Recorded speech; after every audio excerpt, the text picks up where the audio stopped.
Good morning. Subay-subay na po to guys. Nyata sa ikaduhang area nato. Triple to. Ano siya? Was-was na. Ang giwat na lang nato ani nga makagawas kining sa atong mga kuan puna. Uhay gining puna kay recover pa man siya. Lahi man ang direct shading nato nga diretso na kay tuloy-tuloy naman siya pagka labog nato diretso na dayon siya tubo. Kaning atong puna kay mo recover pa man. Umalit gid siya ang iyang paggawa sa iyang bunga. Ano siya guys? Kinahanglan gid nato nga pa-applyan og para kontrol. Piyangaw kay naagid sila. Nagi mga piyangaw.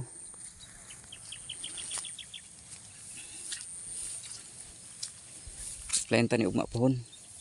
Insect repellent na atong gamiton ani. Atong mga organic nga mga product. With foliar, parisa na to foliar kaya na may mga pipila nga naglugdang na minahanglan ni siya og foliar ang tumong aron nga masudlan ang pangabagahan kay kung di nato applyan pod walay sud ang pangabagahan ang tumoy ra. So, ang kinaya sa humay ang unang makagawas muray mo konsumo sa mga nutrient, so ang sa uwahi nga mo madevelop mahutdan na siya. So kinahanglan nga atong taga supplementalan ato atong supplyan aron nga mo develop ang mga ulihin ni gawas nga mga bunga. Muna kinaiya nato muna karakteristik sa humay muna nga atong bantayan kay aron nga atong masupplyan sa time nga manginahanglan na. Pero dito na ta ma-apply kung mulugdang-lugdang na og foliar. Pagkakaroon kinahanglan na siya applyan og insect repellent kay na may nilugdang na meaning gatas-gatas na. So muna pagsiaw sa mga piyangaw pod kay diha sa paggatas-gatas sila mo sup-sup sa humay sa lugas sa humay. Mo nang kinahanglan nato nga applyan aron nga makontrol pod sila.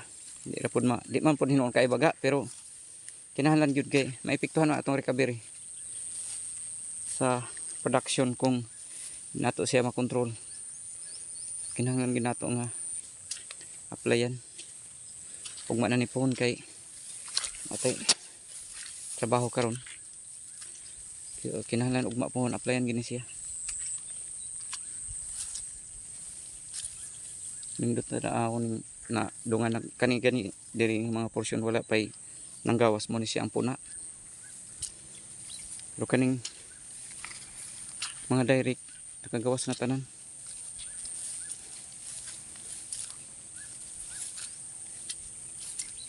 Buyag atong humay. Kaluyan ta sa Ginoo nga.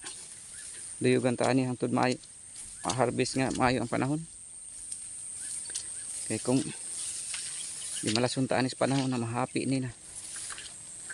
Sabi na kay tubigan, sayang atong humay humog sa tubig. Apa diri 1.2 ni siya hektar 1.2 hectares. Triple to nagi mga bangag-bangag nga tirahan sa mga R80. Thank you for watching. God bless and happy farming.